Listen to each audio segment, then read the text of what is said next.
नमस्कार। आज मैं आपको वो सच बताने वाला हूँ जो इंटरनेट आपसे जानबूझ करके छुपा रहा है। सॉफ्टबैंक, नोडिया, मेटा, थिएटर ये कंपनियाँ अब सब फ्यूचर पर दाव लगा चुकी है। रोबोट अब सिर्फ फैक्ट्री में नहीं है, वो वेयर हाउस, बैटलफील्ड और बहुत जल्द आपके और हमारे पास होंगे। सवाल ये नहीं है कि फ्यूचर आएगा या नहीं, सवाल ये है जब फ्यूचर आएगा तब क्या आप और हम उसके लिए तैयार होंगे। ये वीडियो ध्यान से देखना क्योंकि 2026 की दुनिया यहीं से आपको समझ में आएगी। तो बिना देरी करते हुए वीडियो को शुरू करते हैं। तो सबसे पहले बात करते हैं स्किल्ड एआई रोबोट की। अब तक रोबोट्स के पास बॉडी थी लेकिन दिमाग अलग अलग था। कोई रोबोट आर्म है, कोई ह्यूमनॉइड है, तो कोई वेयरहाउस रोबोट है। लेकिन स्किल्ड एआई कह रहा है एक दिमाग सब रोबोट के लिए। सॉफ्टबैंक और नोडिया ने $1 बिलियन से ज़्यादा का पैसा सिर्फ एक चीज़ में भाई डाल दिया है, वो है रोबोट ब्रेन बनाने में। अब अच्छा, रोबोट ब्रेन बनेगा तो इससे क्या होगा। स्किल्ड एआई एक ऐसा फाउंडेशनल एआई मॉडल बना रहा है जो किसी भी रोबोट के अंदर डाला जा सकता है। जैसे एंड्रॉयड हर मोबाइल में चलता है, वैसे ही ठीक स्किल्ड ब्रेन हर रोबोट में चलेगा, चाहे वो रोबोट आर्म हो, ह्यूमनॉइड हो या फिर मिलिट्री रोबोट हो, सब एक ही इंटेलिजेंस शेयर करेंगे।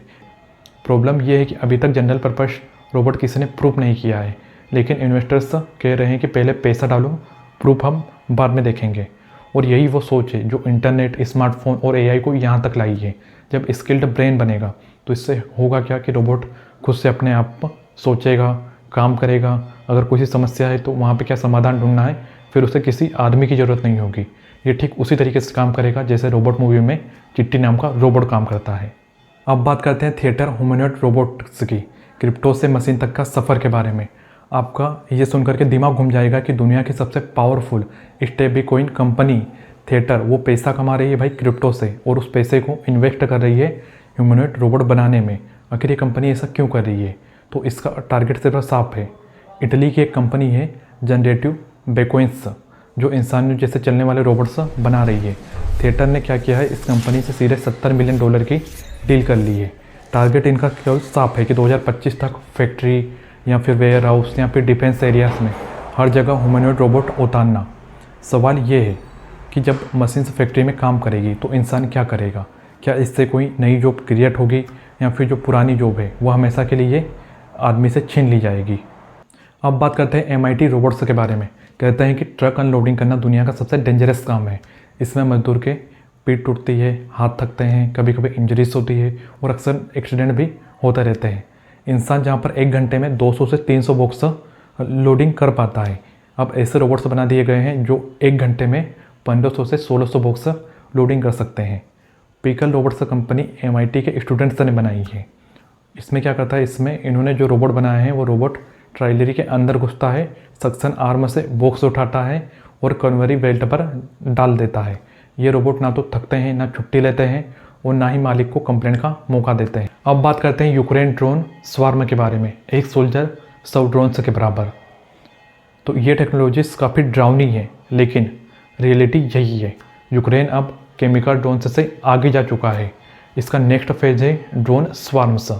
फ्यूचर वॉर में एक सोल्जर 50 से 100 ड्रोन्स को आसानी से कंट्रोल करेगा और तब AI डिसाइड करेगा कि कौन सा ड्रोन कहाँ पे जाकर गिरेगा, किसे कब टारगेट करना है। चेतावनी इससे साफ है कि फ्यूचर में ऐसे युद्ध होंगे जिसमें इंसान कम से कम होंगे लेकिन ज़्यादा से ज़्यादा तबाही होगी। और नाटो, इंडिया, चाइना, जापान ये सब यूक्रेन की इस टेक्नोलॉजीज़ को देख रहे हैं, लेकिन कोई भी इसको भाप नहीं पा रहा है। अब बात करते हैं क्विक रोबोटिक्स हिट्स के बारे में। तो टेस्ला का ऑप्टिमाइज रोबोट अपने डेमो में ही गिर गया और इससे दुनिया को समझ में आ गया कि ह्यूमनॉइड अभी भी परफेक्ट नहीं है। Number 2, south Korea. South Korea ने $102 बिलियन इस बात पे खर्च कर डाले हैं कि रोबोटिक्स और AI एक दूसरे के लिए बन जाए। नंबर 3, सैमसंग का कंज्यूमर रोबोट अभी भी रिस्की है क्योंकि नासा का रोबोटिक्स रोवर इंसानों के साथ मून पर काम करेगा। नंबर 4, रोबोट्स अब एक्सपेरिमेंट का हिस्सा नहीं रह गया है, अब रोबोट एक निर्देशक के रूप में काम कर रहे हैं। अगर हम इन सबको जोड़कर देखें तो AI का दिमाग, रोबोट का शरीर, कैपिटल का पैसा और डेटा का फ्यूल, जिसके पास ये चारों चीज़ें होगी, भविष्य में वो फ्यूचर को कंट्रोल करेगा। मिडिल क्लास के लिए ये समय डेंजरस भी है और पावरफुल भी है।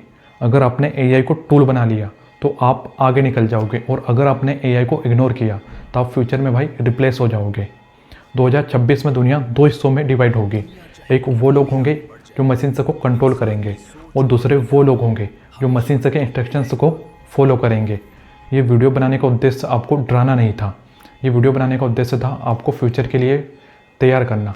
मैं हूँ देसी फ्यूचरिस्ट और मेरा मिशन साफ है, आपको फ्यूचर में यूजर नहीं, आपको ओनर बनाना है। मिलते हैं अगले वीडियो में, तब तक के लिए जय हिंद।